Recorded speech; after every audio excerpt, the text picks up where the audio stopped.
नमस्ते दोस्तों, हमारे चैनल पे आपका बहुत बहुत स्वागत है। हर इंसान का सपना होता है कि उसका अपना एक घर हो, एक ऐसा घर जहां सुख हो, शांति हो और समृद्धि हो। लेकिन कई बार हम देखते हैं कि नया घर बनाने के बाद भी लोगों के जीवन में परेशानियां शुरू हो जाती हैं। बीमारियां घर नहीं छोड़ती और पैसा पानी की तरह बहने लगता है। आखिर ऐसा क्यों होता है? इसका जवाब हमारे प्राचीन ऋषियों ने हजारों साल पहले ही दे दिया था। आज हम जिस ग्रंथ की बात करने जा रहे हैं वो वास्तुशास्त्र का सबसे बड़ा ग्रंथ है। इसका नाम है विश्वकर्मा प्रकाश। दोस्तों, भगवान विश्वकर्मा को देवताओं का इंजीनियर या वास्तुकार कहा जाता है। उन्होंने ही सोने की लंका बनाई थी, उन्होंने ही भगवान कृष्ण की द्वारका नगरी बसाई थी और उन्होंने ही पांडवों के लिए इंद्रप्रस्थ बनाया था। उन्हीं भगवान विश्वकर्मा ने आने वाली पीढ़ियों के लिए यानी हम सबके लिए भवन निर्माण के कुछ नियम बताए हैं। इन्हीं नियमों के संग्रह को विश्वकर्मा प्रकाश कहते हैं। इस ग्रंथ में जमीन खरीदने से लेकर घर बनाने और उसमें रहने तक की पूरी विधि बताई गई है। आज की इस वीडियो में हम इस ग्रंथ के एक एक पन्ने को गहराई से समझेंगे। हम जानेंगे कि विज्ञान और अध्यात्म का ये संगम हमारे जीवन को कैसे बदल सकता है। भाग 2, भूमि चयन या जमीन कैसे चुनें। विश्वकर्मा प्रकाश की शुरुआत सबसे महत्वपूर्ण कदम से होती है और वो है जमीन का चुनाव। अगर नींव ही कमजोर होगी तो इमारत कैसे टिकेगी? भगवान विश्वकर्मा कहते हैं कि हर जमीन घर बनाने लायक नहीं होती। मिट्टी का रंग और प्रकार ग्रंथ में मिट्टी को 4 श्रेणियों में बांटा गया है। पहली है सफेद मिट्टी। यह मिट्टी बहुत शुभ मानी जाती है, इसमें खुशबू होती है और ये मन को शांति देती है। दूसरी है लाल मिट्टी। यह मिट्टी क्षत्रियों या शासन करने वालों के लिए अच्छी मानी जाती है। तीसरी है पीली मिट्टी। यह व्यापार करने वालों के लिए शुभ होती है क्योंकि ये धन को आकर्षित करती है। चौथी है काली मिट्टी। भगवान विश्वकर्मा कहते हैं कि घर बनाने के लिए काली मिट्टी से बचना चाहिए क्योंकि ये कठोर होती है। जमीन का ढलान। जमीन खरीदते समय उसका ढलान जरूर देखना चाहिए। विश्वकर्मा प्रकाश के अनुसार जमीन का ढलान पूर्व या उत्तर दिशा की ओर होना चाहिए। ऐसा होने से घर में लक्ष्मी और स्वास्थ्य का वास होता है। दक्षिण या पश्चिम की ओर ढलान होना अशुभ माना जाता है, इससे धन की हानि होती है। जमीन की परीक्षा ग्रंथ में जमीन परखने का एक बहुत ही रोचक तरीका बताया गया है। आप जिस जमीन पर घर बनाना चाहते हैं वहां घुटने तक गहरा गड्ढा खोदें, फिर उस गड्ढे की मिट्टी को वापस उसी में भरें। अगर मिट्टी भरने के बाद मिट्टी बच जाए तो वो जमीन उत्तम है। अगर मिट्टी बराबर आए तो वो जमीन मध्यम है। लेकिन अगर मिट्टी कम पड़ जाए और गड्ढा न भरे तो उस जमीन को तुरंत छोड़ देना चाहिए। वो जमीन खोखली है और वहां सुख नहीं मिलेगा। भाग 3, वास्तु पुरुष और दिशाओं का ज्ञान। विश्वकर्मा प्रकाश का सबसे बड़ा रहस्य है वास्तु पुरुष। वास्तु पुरुष की कथा कहा जाता है कि प्राचीन काल में एक बहुत विशाल और शक्तिशाली पुरुष पैदा हुआ जो पूरी पृथ्वी को ढकने लगा। तब देवताओं ने मिलकर उसे जमीन पर दबा दिया। जिस देवता ने उसके शरीर के जिस हिस्से को दबाया वो देवता वहां का स्वामी बन गया। इसी पुरुष को वास्तु पुरुष कहते हैं। इसलिए घर बनाते समय हमें ये ध्यान रखना होता है कि वास्तु पुरुष का सिर किस तरफ है और पैर किस तरफ। उनका सिर हमेशा ईशान कोण यानी उत्तर पूर्व दिशा में होता है और पैर नैऋत्य कोण यानी दक्षिण पश्चिम दिशा में होते हैं। दिशाओं के स्वामी विश्वकर्मा प्रकाश में 8 मुख्य दिशाओं और उनके देवताओं का वर्णन है। पूर्व दिशा के स्वामी इंद्र और सूर्य हैं, ये स्वास्थ्य और नाम देते हैं। पश्चिम दिशा के स्वामी वरुण हैं। उत्तर दिशा के स्वामी कुबेर हैं जो धन के देवता हैं। दक्षिण दिशा के स्वामी यम हैं। इसके अलावा 4 कोने हैं, ईशान कोण उत्तर और पूर्व के बीच, यहां भगवान शिव का वास है। आग्नेय कोण दक्षिण और पूर्व के बीच, यहां अग्निदेव का वास है। नैऋत्य कोण दक्षिण और पश्चिम के बीच, यहां राक्षसों या पितरों का स्थान है। वायव्य कोण उत्तर और पश्चिम के बीच, यहां वायुदेव का वास है। भाग 4, घर का नक्शा और कमरों का स्थान। अब आते हैं सबसे जरूरी हिस्से पर, घर में कौन सा कमरा कहां होना चाहिए। विश्वकर्मा प्रकाश में इसके लिए बहुत सख्त नियम बताए गए हैं। अगर हम इनका पालन करें तो ऊर्जा का प्रवाह सही रहता है। रसोई घर, किचन, भोजन ही जीवन है, इसलिए रसोई का स्थान बहुत महत्वपूर्ण है। ग्रंथ कहता है कि रसोई हमेशा आग्नेय कोण यानी दक्षिण पूर्व दिशा में होनी चाहिए क्योंकि यहां अग्निदेव रहते हैं। अगर यहां रसोई होती है तो घर के लोगों का स्वास्थ्य अच्छा रहता है। अगर किसी कारण यहां संभव न हो तो वायव्य कोण में बना सकते हैं।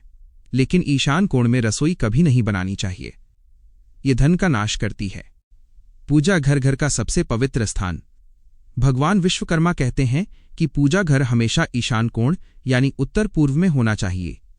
यह दिशा सबसे हल्की और पवित्र होती है। यहां बैठकर पूजा करने से मन एकाग्र होता है। पूजा घर में बहुत भारी मूर्तियां नहीं रखनी चाहिए। शयन कक्ष बेडरूम। घर के मुखिया का बेडरूम हमेशा नैऋत्य कोण यानी दक्षिण पश्चिम दिशा में होना चाहिए। ये दिशा स्थिरता की दिशा है। यहां सोने से घर के मालिक का दिमाग शांत रहता है और वो सही निर्णय ले पाता है। बच्चों का कमरा उत्तर या पश्चिम में हो सकता है। शौचालय और स्नान घर। आजकल लोग कहीं भी टॉयलेट बना देते हैं, जो वास्तु दोष का सबसे बड़ा कारण है। विश्वकर्मा प्रकाश के अनुसार शौचालय कभी भी ईशान कोण या रसोई के पास नहीं होना चाहिए। इसके लिए दक्षिण या पश्चिम दिशा के बीच का स्थान उपयुक्त बताया गया है। सीढ़ियां। घर की सीढ़ियां हमेशा दक्षिण या पश्चिम दिशा में होनी चाहिए। सीढ़ियां हमेशा विषम संख्या में होनी चाहिए, जैसे 17, 19 या 21। सीढ़ियां हमेशा घड़ी की दिशा में यानी क्लॉकवाइज मुड़नी चाहिए। भाग 5 द्वार निर्णय और मुख्य दरवाजा। घर का मुख्य दरवाजा वह मुंह है जहां से ऊर्जा घर में प्रवेश करती है। विश्वकर्मा प्रकाश में दरवाजे को लेकर बहुत विस्तार से चर्चा की गई है। दरवाजा कहाँ हो ग्रंथ में एक पद विन्यास बताया गया है। अगर हम घर की लंबाई चौड़ाई को 9 भागों में बांटें तो कुछ खास हिस्से दरवाजे के लिए शुभ होते हैं। पूर्व दिशा में जयंत और इंद्र के स्थान पर दरवाजा होना चाहिए। उत्तर दिशा में मुख्य या भल्लाट के स्थान पर दरवाजा शुभ होता है। दक्षिण और पश्चिम दिशा में दरवाजा बनाते समय बहुत सावधानी बरतनी चाहिए। वेद दोष। भगवान विश्वकर्मा कहते हैं कि दरवाजे के सामने कोई रुकावट नहीं होनी चाहिए। इसे द्वार वेद कहते हैं। जैसे दरवाजे के ठीक सामने कोई पेड़ नहीं होना चाहिए, दरवाजे के सामने कोई खंभा नहीं होना चाहिए, दरवाजे के सामने कीचड़ या गंदा पानी नहीं होना चाहिए। अगर द्वार वेद होता है तो उस घर में रहने वाले हमेशा परेशान रहते हैं।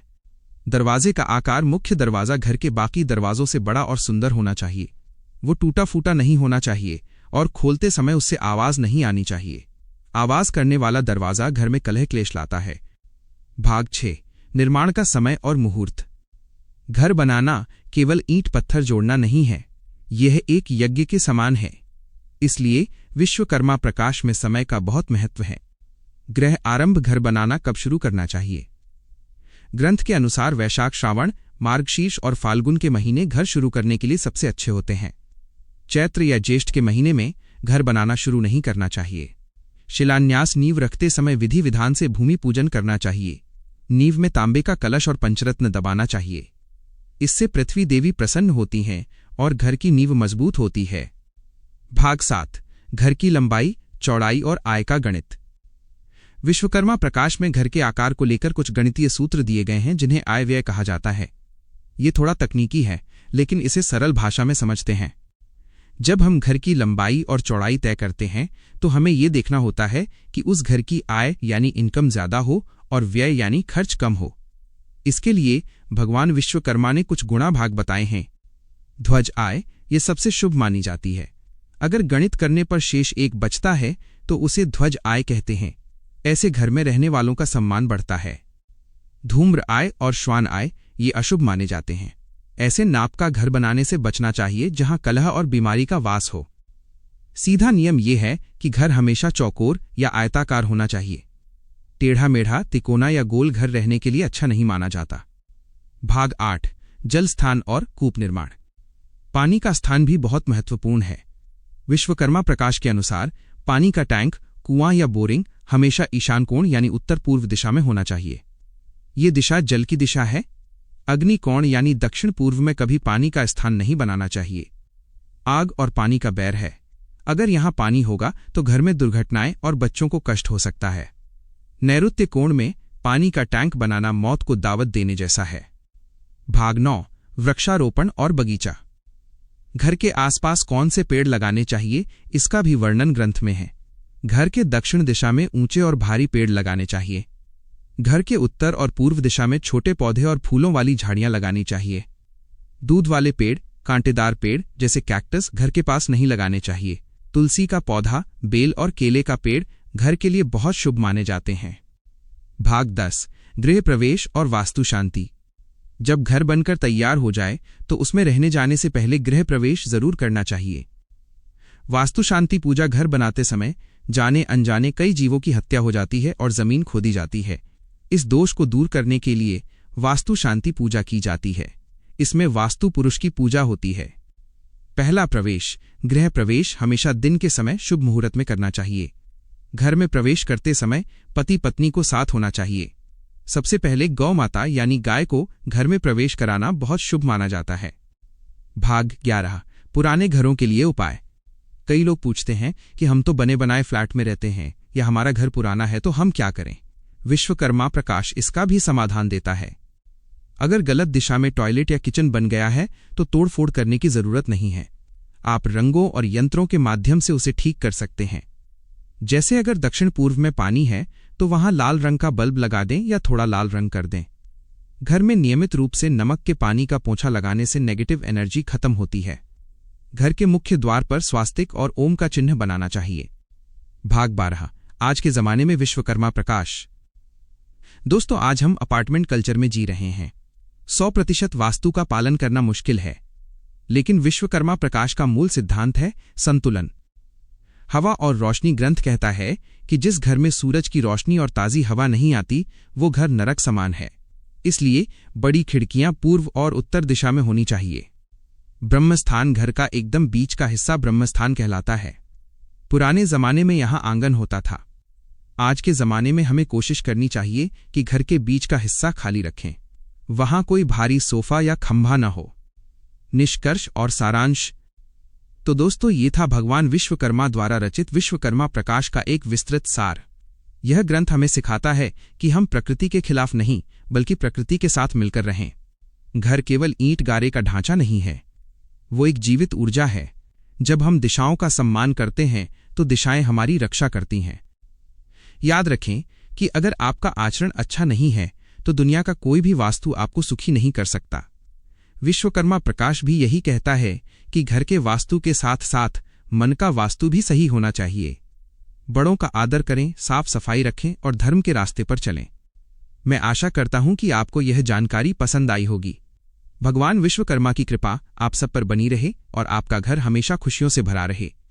अगर आप चाहते हैं कि हम किसी और प्राचीन ग्रंथ पर ऐसा ही विस्तृत वीडियो बनाएं तो कमेंट में जरूर लिखें। धन्यवाद।